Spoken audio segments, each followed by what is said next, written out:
All right, good afternoon. Welcome to the Surviving the Mental Health Crisis, a toolkit for teachers. My name is Joseph Jacobs. I'm the Senior Associate Director of Undergraduate Admissions at the College of St. Rose. And it's my pleasure to welcome you to this robust and engaging 90 minutes of professional development. Now, before we get started, we have some housekeeping, but as admissions, I have to do my spiel and I have to make sure that everybody knows about our initiative here with education. Now, here are some facts that probably all of us in this Zoom meeting already know, but I'm going to mention some of them. Did you know that the most popular undergraduate degree in 1971 was education?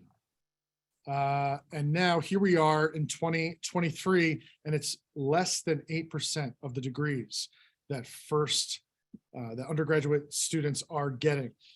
In New York State, here in New York State, we have some of the lowest percentages of teachers under the age of 30.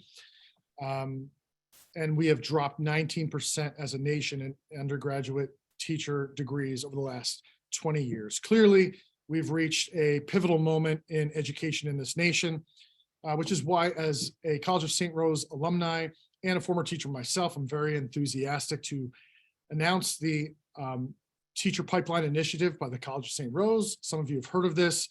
We're offering more continuing education credits like today. We are increasing our teacher education grants for adults who are seeking their teacher certificate and teacher degree for the first time. We're moving our master's in education completely online to improve accessibility. And of course, most significantly, we're offering free housing to all undergraduate students who come in as education majors between the fall of 2023 and spring of 2025. It's roughly a $30,000 gift that we're giving students who are going to be the future teachers of America, which is very exciting. And that's on top of the Authentically You Awards and the merit-based scholarships and the need-based scholarships that we already give. So that's my little spiel for admissions for the College of St. Rose. And just to let you know, we're already seeing the benefits. There's a 46% uptick in applications for education here at this institution from last year. That's very exciting. So our housekeeping, you want to get those CTLE credits, of course, make sure you stay on for the entire duration so you get your credits. As a former teacher, I know how that goes. You certainly don't want to spend time here and not get credit for it. And now, introduction. Dr. Steve Hoff, he is a licensed psychologist in New York State and Massachusetts and a licensed school psychologist in New York City. He has presented on the national and international stages on the topic of mental health for youth. Dr. Hoff, Steve, is a co-founder of Barrington Psychology Incorporated, which specializes in child and adolescent mental health issues and provides consultation to schools and other agencies. Steve spent several years as a school psychologist and crisis response trainer in New York City public schools. He's published articles in the journals Psychology and in Schools and Perspectives and in the National Association of School Psychologists monthly publication. Steve is the former clinical director of a residential school for adolescent girls with significant emotional and learning needs. He's a full-time tenured professor of school psychology here at the College of St. Rose, and he has helped develop our school psychology program philosophy and curriculum. And on top of that, he's just a great human being. So it is my pleasure to introduce our host for today, Dr. Hoff. All right, here's what we're going to do. We're talking about a survival toolkit in the school. So here's my warning sign. I thought we'd start out with a couple of quick real-life survival scenarios. Let's see how you do. We're going to go true, false, okay? Do this for yourself. Answer for yourself. True or false, if a shark attacks you, hit it in the nose repeatedly to ward it off. Got your answer? True or false? The answer is false. You have to strike it with your fist at the eyes or gills. The nose is not as sensitive. Okay? That's important. That could save your life. Now you know. All right, number two. If you have to jump out of a building into a dumpster, drop straight down, tuck your head in your knees, and land on your back. True or false? Got it? All right, that is true. There's the visual. That way you avoid catastrophic injury to the front part of your body. Last one. If you're charged by a bull stand your ground and attempt to fight the bull off. True or false? One of my grad students, Mia Menudo, said that she would stand and fight the bull. She's brave and strong, but she was wrong. What you're supposed to do is throw the articles of clothing away to distract the bull while you look for safety. All right, there we have it. So let's move to the schools. That's a picture of my school that I went to for elementary school, PS 117 in Queens, New York. I know we have some people on the screen from down in the city. I understand I can't see you and we're not interacting, so I'm just talking to all of you as we move ahead.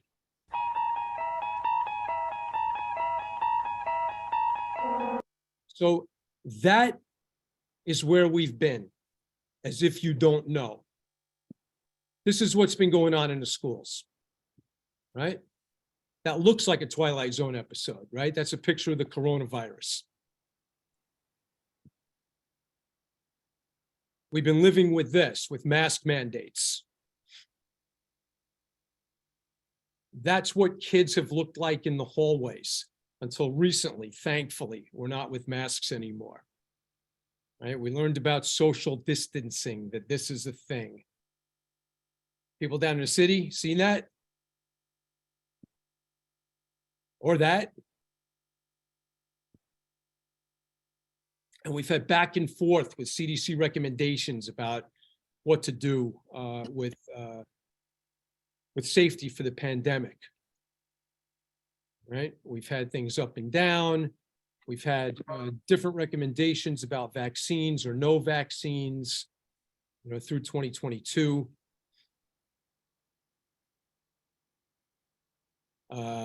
Yale Medicine says maybe we should be putting our masks on again in December 2022. The Biden administration says that we're going to end the COVID emergency in May. I'll bet I'll be talking about that tonight in the State of the Union. World Health, though, says be careful. We're at a transition point. So really, where are we? It's kind of hard to say. Hopefully, we're kind of on the way out of this. But as you know, we've been living in it for the past couple of years with great effect in the schools. Just a few statistics for you. One of my terrific first-year students, Janet Daniels, put together some statistics for us. If you look at this stat from 2022, 10 million kids globally have lost a parent or caregiver to COVID. The estimates range somewhere in the ballpark of 200,000 kids in the US. Here's some statistics about from the adolescent survey from 2021. Let's look at the numbers. 55% of kids experiencing some kind of abuse, 30% with folks who have lost a job. Those are dramatic numbers, right? Lay on top of this the layer of what's been going on nationally with school shootings. And one of the things that we hear about is what kids are saying now is not so much if this happens, but when it happens. There's been kind of a change in the global psyche around safety to do with school shootings. Layer on top of that, what's been going on nationally with racial violence.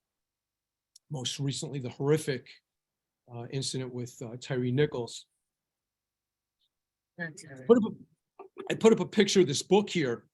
I don't know if folks know this book, but this book, How to Be an Anti-Racist by Ibram Kendi, who happens to be from Queens, like I am. He was a teacher at American University. I think he's now out in Boston.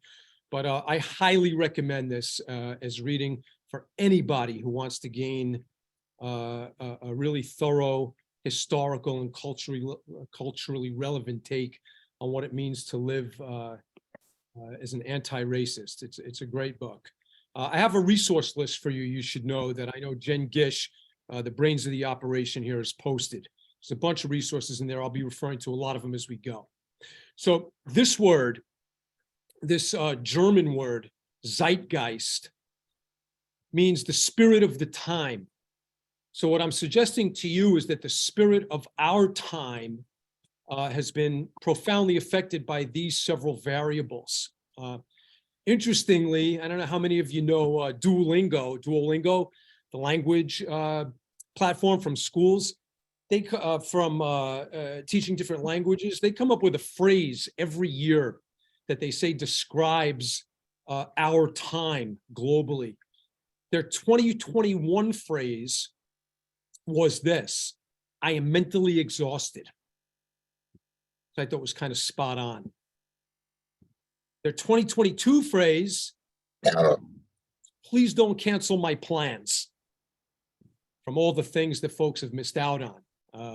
And you know from the schools, and for those of you who have your own kids, all the things that have been canceled. Then for us, events that haven't happened, please don't cancel my plans.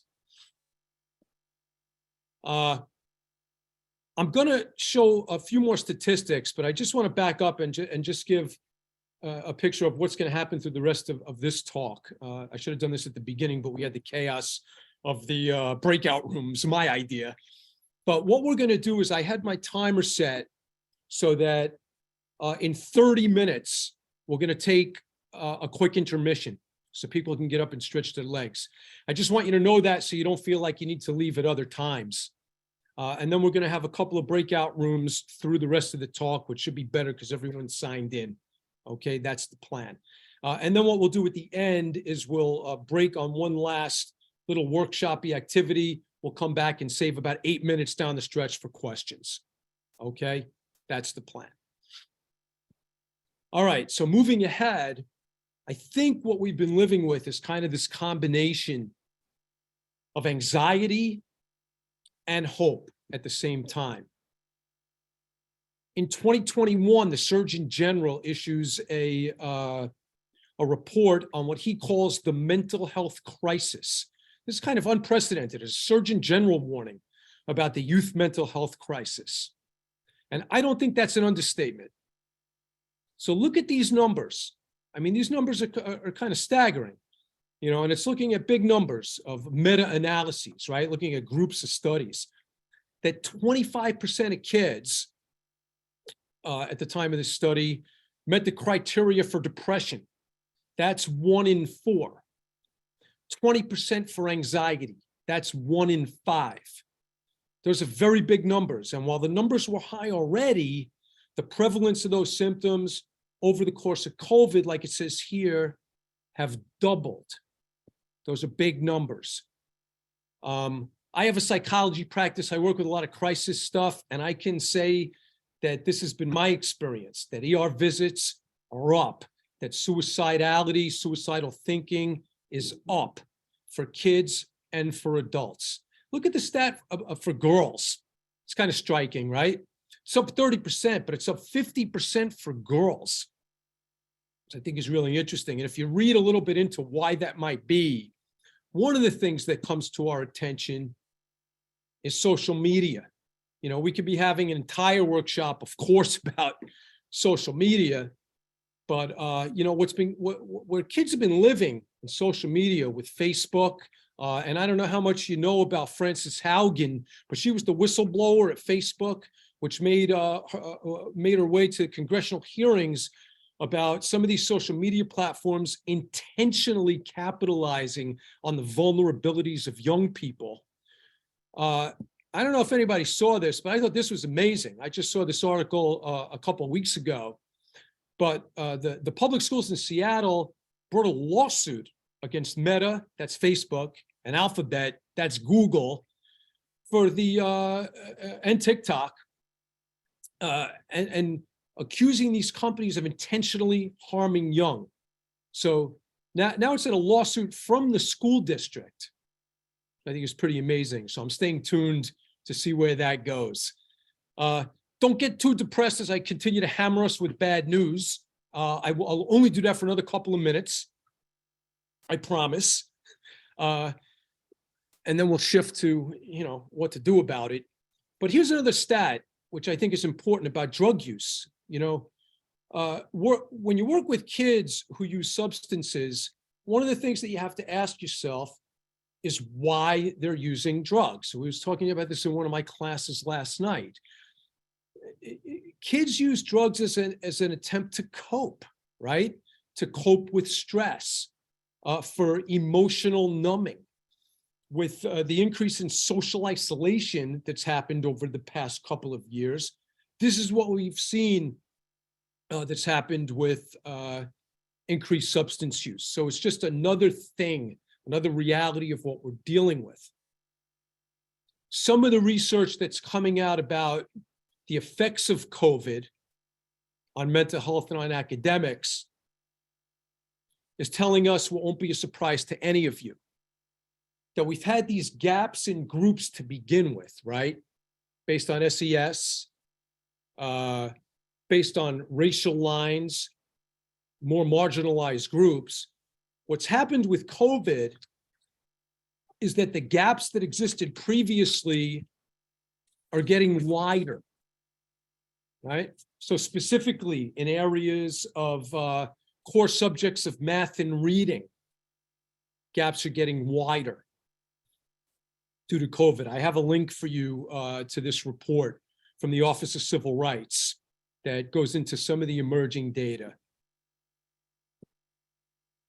All right, a little bit of good news. Finally, thank you, Steve, that we know that a lot of kids are resilient. A lot of kids bounce back and aren't going to have bad effect from what's been going on in the schools. And what's interesting is that, you know, those with less risk factors are going to fare better. So I think you've probably all had some familiarity at this point with the ACEs scale, which is gaining a lot of airtime in the last number of years. The adverse childhood experience scale talks about difficulties that kids have had in these different areas.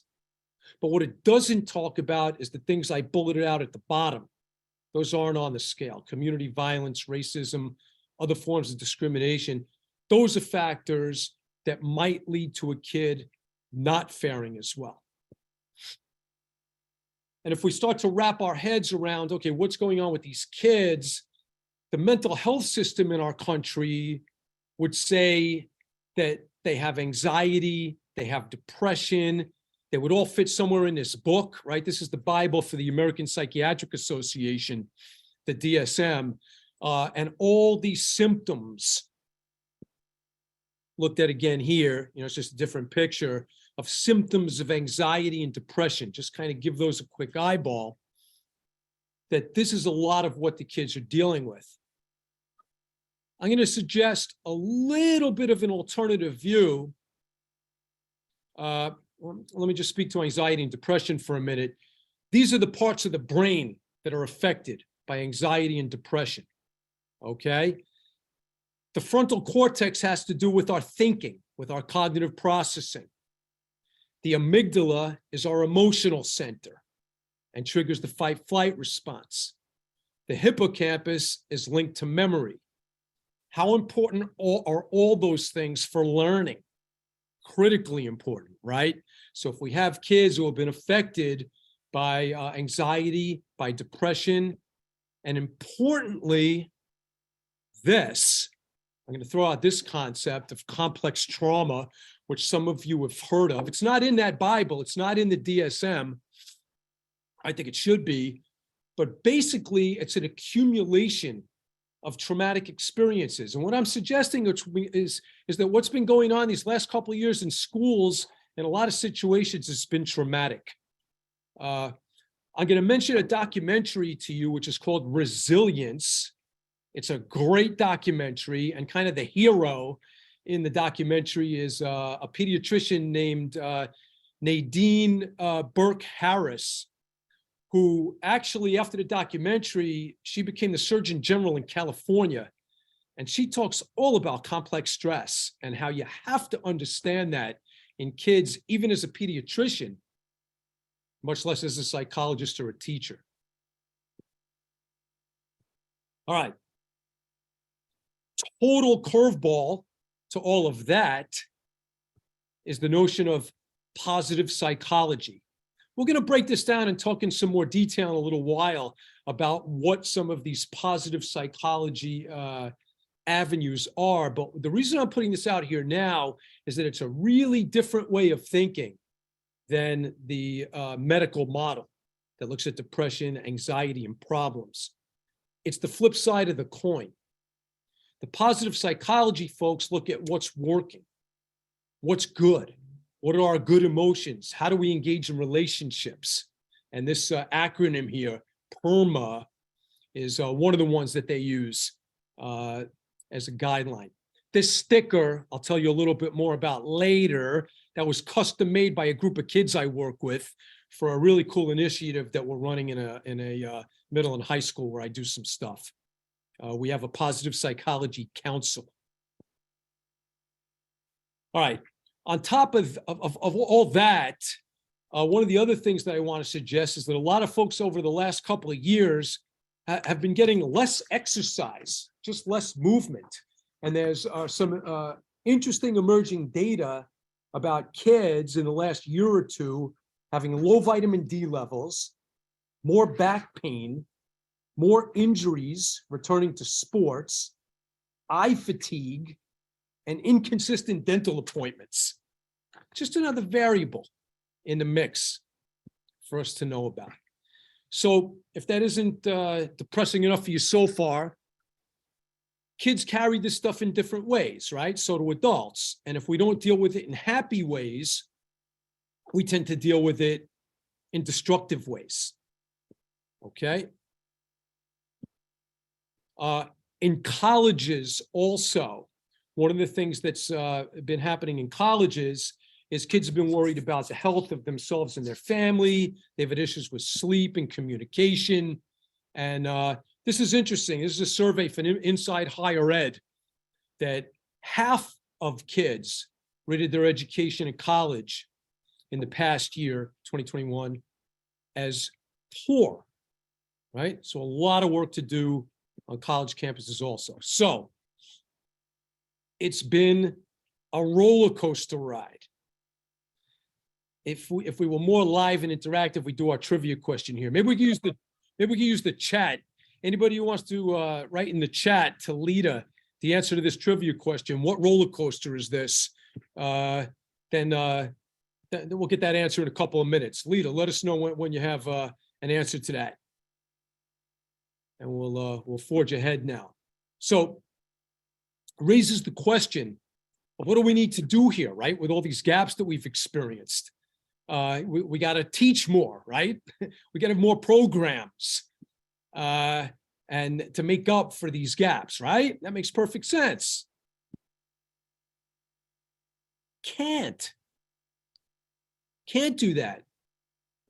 You gotta, we have to have a balance of closing gaps and meeting kids where they are, right? Anybody remember this from your undergrad? Remember this Maslow's hierarchy of needs? We can't be self-actualized if we're worried about stuff at the lower level, right? So we've got to find a balance, and we got to meet kids where they are. So if there's one thing that comes out of what we can do for kids in school out of this talk today, that's it. That's the one word that I'll suggest that you take home. It's connection, right? There's all kinds of programs, there's initiatives, there's manuals, there's interventions, but connection is something that is at our disposal and is a lifeline. It's a lifeline for kids. There's nobody better at providing connection for kids than teachers. That's just a true statement. I know it from when I was a student. I know it from when I consult in the schools now. That's just the truth. And the research on connection says that this is what we get: better mental health, less suicidality, and less dangerous behavior.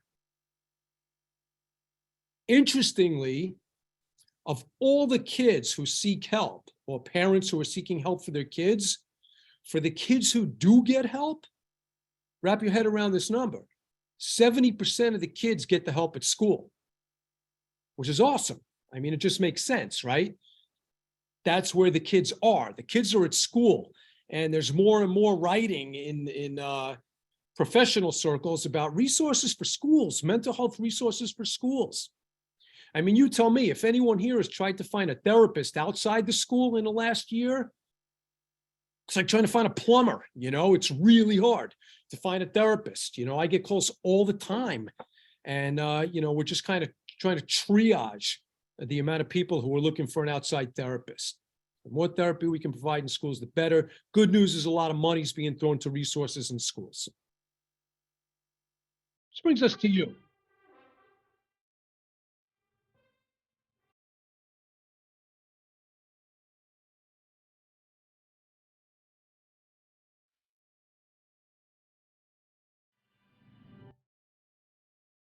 I love that song every time I hear it. Denise, you know what that song is? No. It's not Star Wars. That is the theme song from the 1978 original Superman with Christopher Reeve, which I looked up today and I could not believe it was from 1978. Zero of my students know that reference. So let's talk we'll talk about us, enough about the kids. We'll shift a little discussion to us. The teachers. Here's what some of the survey data says about teachers. Here's what teachers want. Tell me if that's true. You can't tell me, but think about it. Right? Makes sense. Everyone went into this field for a reason, right? For a passion, for a care. That's what teachers want. It ain't easy. That's what we're up against. I call that picture, that's my youngest. He's 16 now. We call that picture the scowl. That's what we're up against. So this article in Education Week, just for March, tells us that teachers are reporting the same numbers that the students are reporting. Look at a number there. 1 in 4 teachers said that they're experiencing symptoms of depression. And principals are talking about their biggest stressor being supporting teachers. Half say that they're more likely to retire sooner because of the pandemic. Here's just a quick slide on some of the stressors: feeling burned out, coronavirus, student absences, etc. Right? The overall workload, unaddressed student needs, having to spend more money on materials. All right, so shifting gears to Toolkit, got to take care of ourselves first, right? I know you've heard that. Let's talk about some of the details of how. Right. We'll start with the basics. Sleep. Are you telling me that here we are talking about a toolkit for teachers and Steve Hoff is talking to me about sleep? Yes, I am. Sleep is foundational for mental health. I'm going to tell you just kind of a quick side thing. In my class, every year in my graduate classes, we set personal goals, right, to work on, and we do a self-care check-in in every class. For 2 years running, my goal was to get 7 hours of sleep a night. I couldn't make it happen. I finally, last year, hit my stride, and I'm pretty religious now about my 7 hours, but look at the range. 7 hours of sleep, 8 to 10 for students. Exercise, another one of the absolute basics of what we need to fit in, right? For healthy weight and bones and muscles and joints.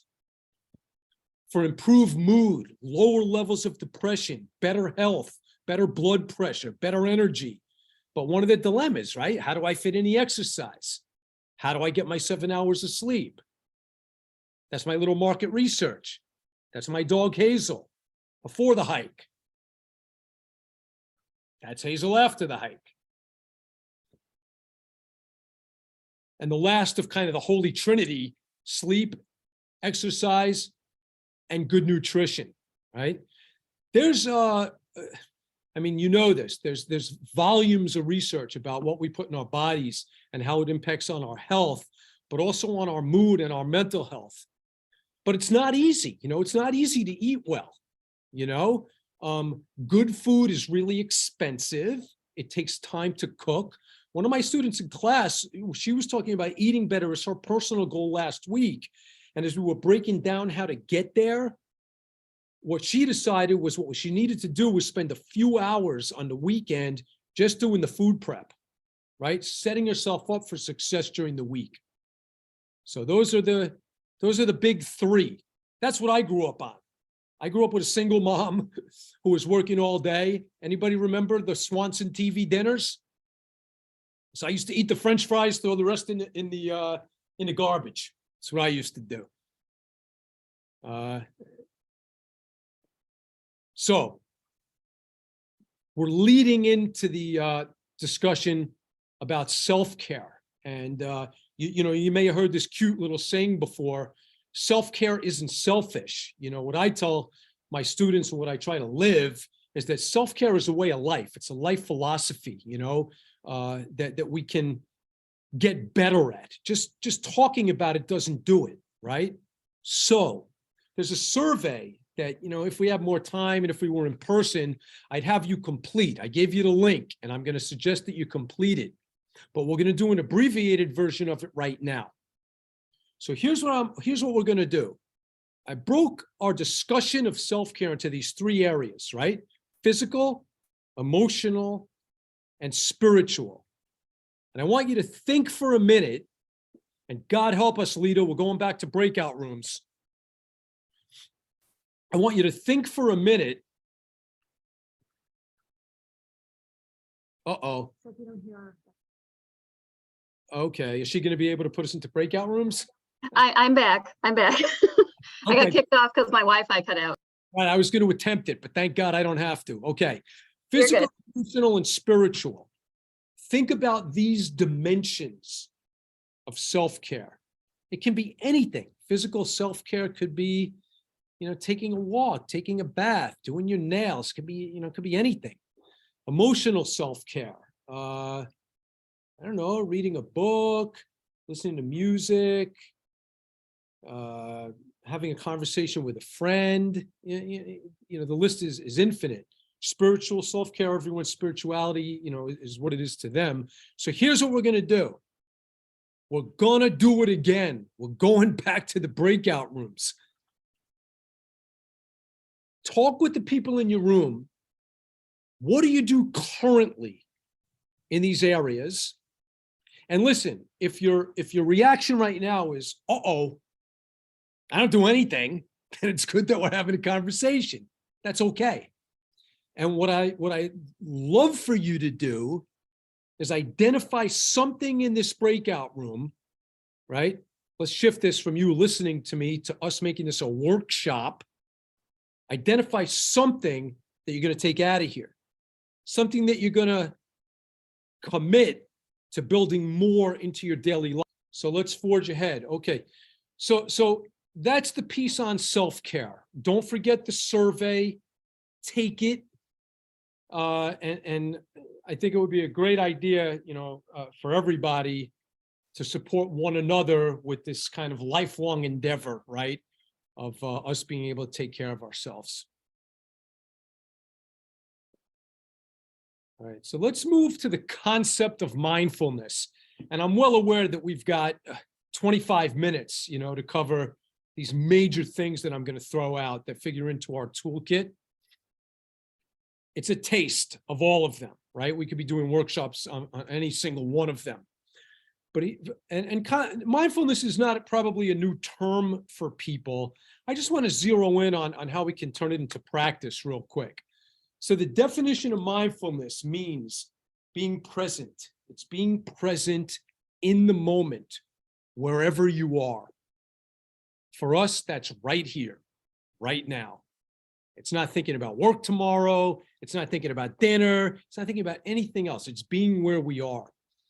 And the great scholars on mindfulness, including the great Thich Nhat Hanh, Vietnamese Buddhist monk who died last year, he wrote The Miracle of Mindfulness, which is a beautiful little paperback book that's a good read. He talks about the breath as being the pathway to being in the mindful moment. Sidebar, this is great stuff for kids. There are whole curriculums around mindfulness in schools. Mind Up, Learning to Breathe. I have them in your resource list. But for us, we're going to practice mindful breathing. Ready? You can do this anywhere. So here's what we're going to do. We're going to do mindful breathing. So to take a mindful breath, and I have two people here. I'm going to see if they're going to be my model to see if I'm explaining it right. You're going to put your hand on your belly. I can't tell if you're seeing this, but it's kind of like filling up the balloon in your belly, right?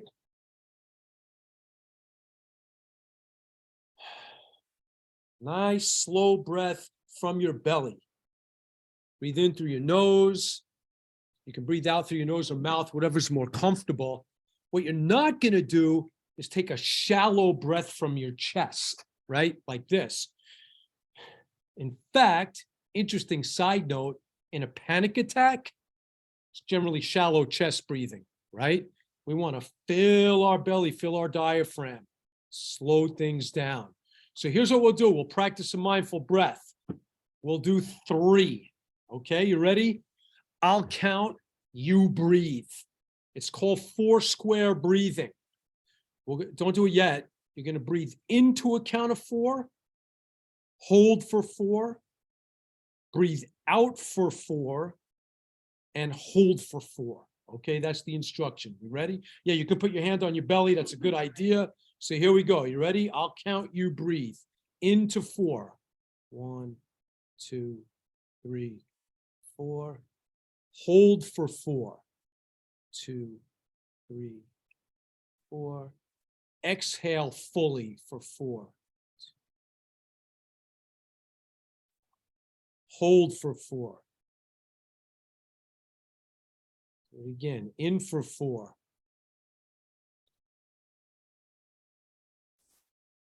Hold for 4.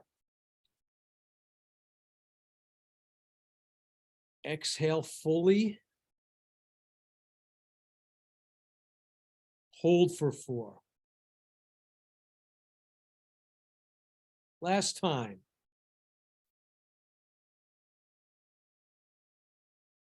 Hold.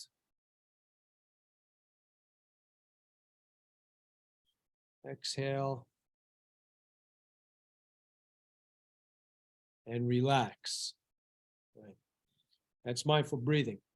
I kind of got into it on the 3rd breath and almost forgot to count. And if we had more time and we're in person, I would ask you what that was like for you, you know?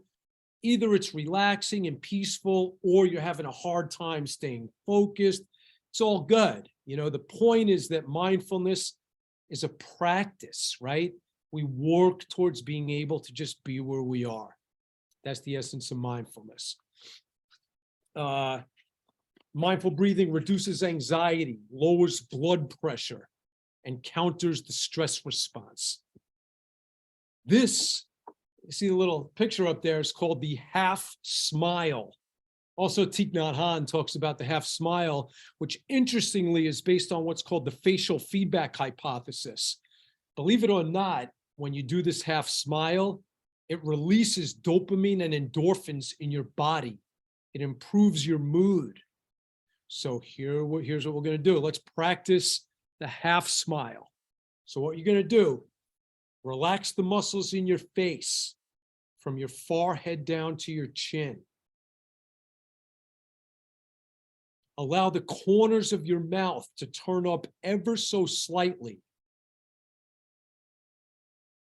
And adopt a peaceful facial expression. Now, you might think you either look a little bit like the Buddha or a little bit like the Joker. Either way, it's okay. It might look a little weird to walk around like that in the schools. Kids might think we're on psychedelics. Those are hot now, but no, it's a way to get into a mindful and peaceful state. That's the half smile. I'm mentioning the yoga pretzels. It's a box of yoga activity cards that I've gotten a ton of mileage out of with kid groups, even with adults. I do them in our grad school class and we rotate them around. I have different students pick the card we're going to do for the day. Since we're going all in and we've only got 20 minutes, we're going to do a card. So here, this card's called Gorilla. So you see the picture of the card? Everybody has to stand up. Feels good to stand up. Remember, we have bodies. And Generally, this is a repeat after me, which is fun to do in a group. So here's how we're going to do it here. You say it out loud, pretend we can all hear each other, and I'll know if Jen and Denise repeat because they're standing here with me. So squat with your knees open down towards the ground and say, I am a flexible gorilla. I am a flexible gorilla. Come up a little bit and rest your elbows on your thighs. I am big and strong. I am big and strong. Now straighten your legs a little bit and swing. And that feel good? I swing and hang loose. Say it. Now swing a little more. My life is fun. Life is fun. There you go. That's the gorilla card. So the pack of yoga pretzels that you can get on Amazon for like $10. It's got a bunch of breathing cards, some activity cards, some simple yoga poses. You get a lot of mileage in the classroom. The apps are great, Headspace and Calm. I'm sure people know them. What you might not know is that you can get some free resources as an educator for Calm. I gave you the link for that. Check them out. It's great stuff. Stuff for sleep, stuff for mindfulness, guided imageries, all kinds of really good stuff on those apps. Some people use them in schools with their classes, and I think that's awesome. All right, we're going to shift gears to another major tool. And like I say, folks, you know, we got 20 minutes. There are entire courses taught on what we're going to cover in 3 minutes. So here's the concept. It's under the heading of cognitive behavioral therapy. And the premise in CBT is this, that it is our thoughts that drive our feelings. Think about that. It's kind of a profound concept. What do you mean? I just feel this. Well, no, I'm gonna say the reason that you feel that is because of how you're thinking about that. That's the premise in CBT. It's a very nice complementary skill to mindfulness. Mindfulness is being in the moment. Cognitive behavioral therapy is zeroing in to understand your thoughts. Your thoughts drive your feelings and are linked to your behavior. So it's based on the ancient Greek philosophers, the Stoic philosophers. It's not what happens to you. It's how you react. It's not the situation, it's what you do with it that determines your experience. I find that to be true and empowering. And actually, Albert Ellis, the guy who came up with the big model of rationally motive behavior therapy in the 50s, he describes this not so much as a psychology approach, but as a life philosophy. And I think that is really true, just like the ancient Greek philosophers spoke about it. So here's the visual, right? It's your thought bubble, right? What's going on in that thought bubble? And what's going on in that thought bubble at a given moment is called your self-talk. That's what you're doing. You're having self-talk. You're having it right now. Everyone's having self-talk right now. When's this talk going to be over? What do we got? 15 minutes left. What am I going to make for dinner? Oh my God, I got to get up at 6 o'clock tomorrow. You know, my kid is up. Focus on what you're thinking, right? That's our self-talk. I'm going to give you 2 quick examples of situations with an initial thought and what's called a reframe on that initial thought. I wrote them down so I wouldn't forget. Okay, example 1 is at school. You're going into the building. Here's what you're saying to yourself. There's so much stress in this building. I can't wait until this day is over. If that's your thought, how are you going to feel? Stressed, anxious, right? If you recognize that thought and say, look, I know there's stress here. I just sort of stats that guy showed me for the first hour of the talk. Things are off the rails. Of course there's stress. But I'm looking forward to having coffee with Sandy at 12, and I'm going to do the best I can in my classroom today. How are you going to feel then? Better. I didn't say jumping for joy. I said better. That's the premise. I'll give you another one. I'll give you an example with my son. A short example with my son, not the one that came up today. That's too complicated. Here's a short one. I can't believe my son left the sink full of dishes again. I'm going to kill him. That's my immediate thought. How am I going to feel? Angry, right? Frustrated. Wait a second. Okay. He took the garbage out. He did his homework. Take it easy. He's 16 and inconsistent. I'll talk with him like a sane father later. How am I going to feel? Maybe still irritated that he didn't do the dishes, but I'm going to feel better. That's self-talk. Okay. So I think really zero in that that thought bubble. And this is a great thing to teach kids. You know, there are entire intervention manuals to teach kids about understanding their self-talk. Kind of goes beyond what we're going to talk about right now. All right, let's keep it rolling. In school, let's go back to the schools a little bit and bring some pieces together. If there's anything that I think is a great thing to do is to devote some effort with like-minded people to building a positive school climate. It's hard to do. I'm just going to give you an example of something I'm involved in now that's really fun. Remember that sticker I showed you? I started a positive psychology council in this high school, middle and high school. I had 10 kids and 3 volunteer teachers. We meet every Tuesday for 40 minutes, not real time intensive. We started this initiative. We talked, what can we do to make the school nice? And we started this random acts of kindness initiative. We got the principal to give us a bulletin board. We had one of the kids made a box in the wood shop. We made an announcement and we had people, there's the board. This is going on for a month now. Look at all the cards we have up here. Kids are dropping cards in the box and so are teachers. Random acts of kindness.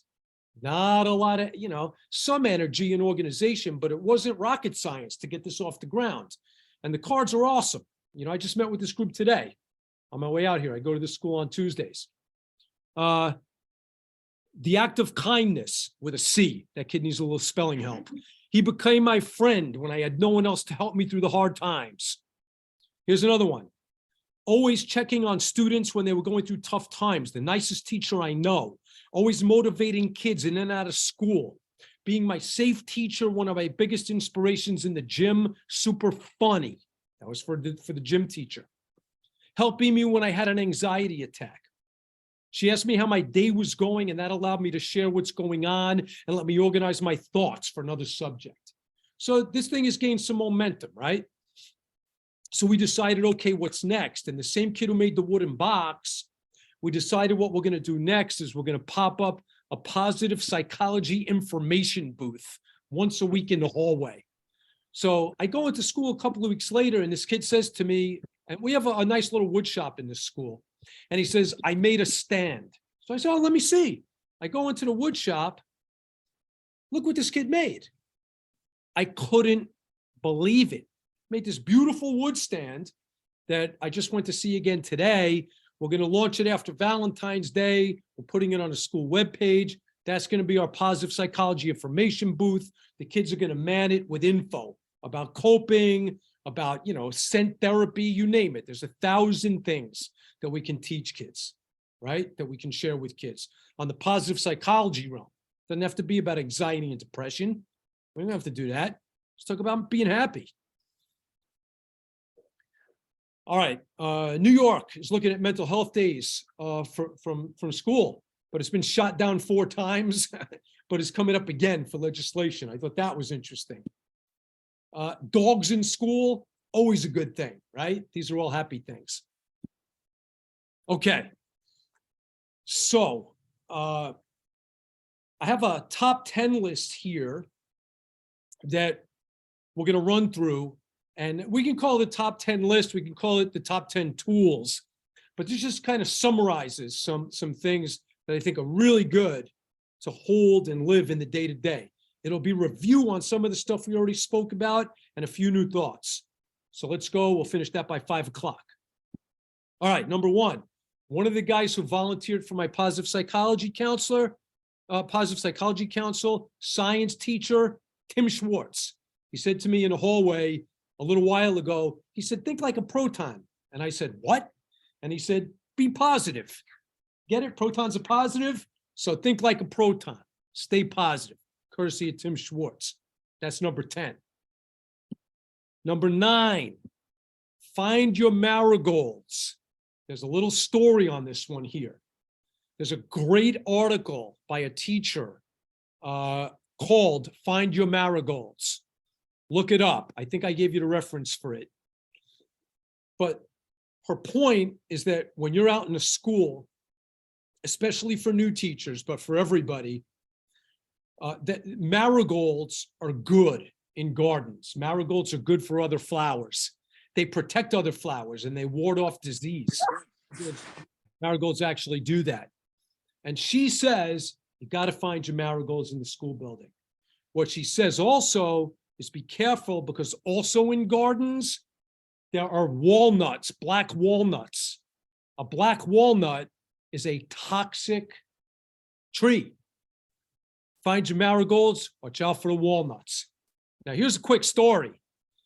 Anybody who's been affiliated with St. Rose knows my beloved Dr. McLaughlin, Mary Ann McLaughlin, she was a student here in 1959, joined the math faculty in 1965, and she's still here. She's still teaching.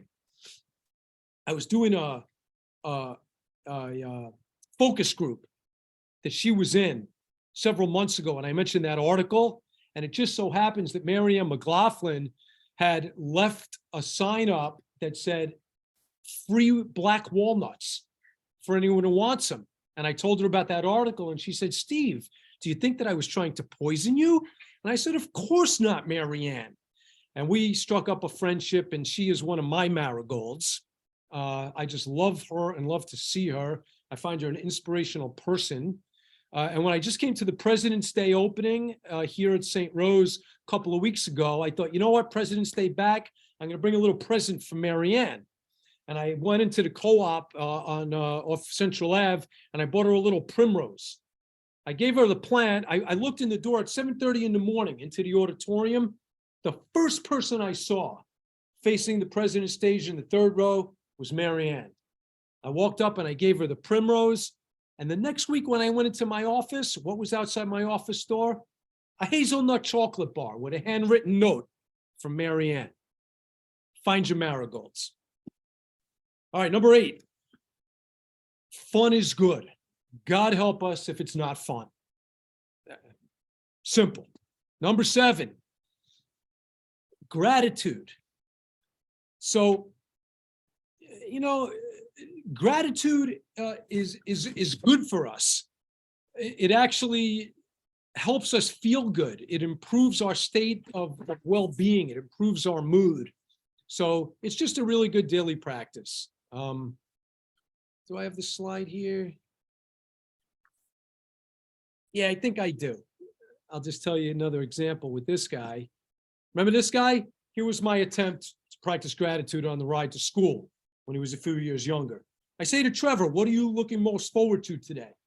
He says, nothing. What are you most excited about today? Coming home. What are you grateful for?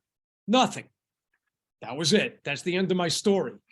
My point is, it's not easy, and not everybody's going to come along willingly, but we are not to be dissuaded. Number 6, the serenity prayer.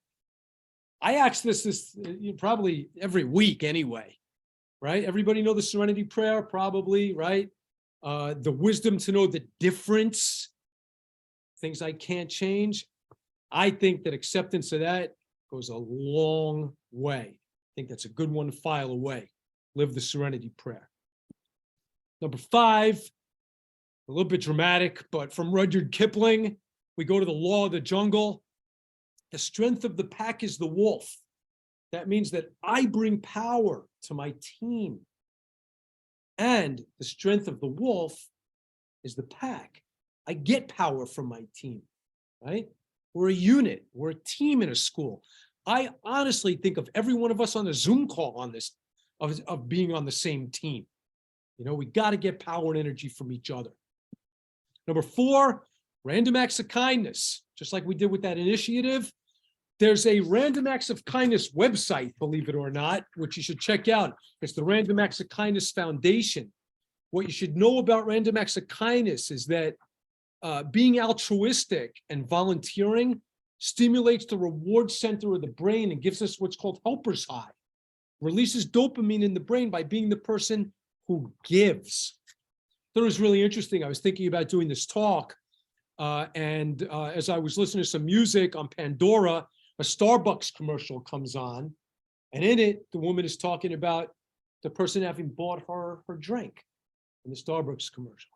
Little random acts of kindness go a long way. Number 3, a reminder to be mindful. That's it, just a reminder of stuff we spoke about already. Number 2, a reminder to carry that little view into our own self-talk, so we have agency over it and can challenge it and structure it and revise it. And number 1 goes back to that 30-day challenge of self-care, of everybody picking something or some things to water and pay regular attention to, okay? So I know it's coming right on 5 o'clock. I want to be mindful of your time, body, mind, spirit, right? So here's what I'm thinking. I think we won't do this in a breakout room because it's 5 o'clock. Darn it. I wanted to, but I'm going to show some impulse control and not do it.